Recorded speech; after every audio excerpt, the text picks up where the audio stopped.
Nako.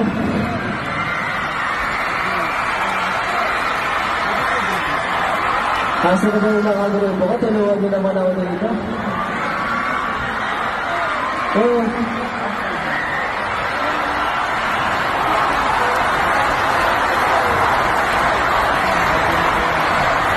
Ano ba?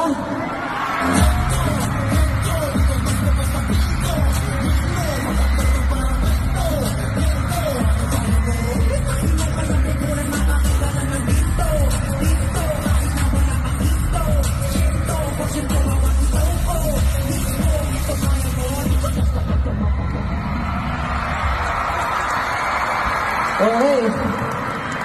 Well, siguro, kwento ko lang po yung story namin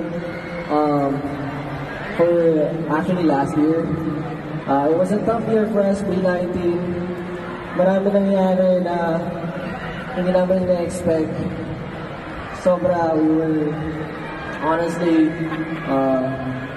sabihin natin, betrayed by a lot of people. And of course, andyan na rin yung siguro yung parang nasa verge kami ng iniisip namin kung magpapatuloy pa ba kami. Pero gusto lang namin magpasalamat po sa lahat talaga na naniniwala. And itong Gento, honestly, it was just a weird idea na bahala na ibibigay natin lahat dito. Kahit weird siya, basta mapakita namin kung sino kami, sino ang SB19. And of course, shout out to my group mates, and especially Pablo. Ito, guys, si Pablo talaga ang reason bakit nagawa ang masterpiece na ganito. Kaya sobrang salamat.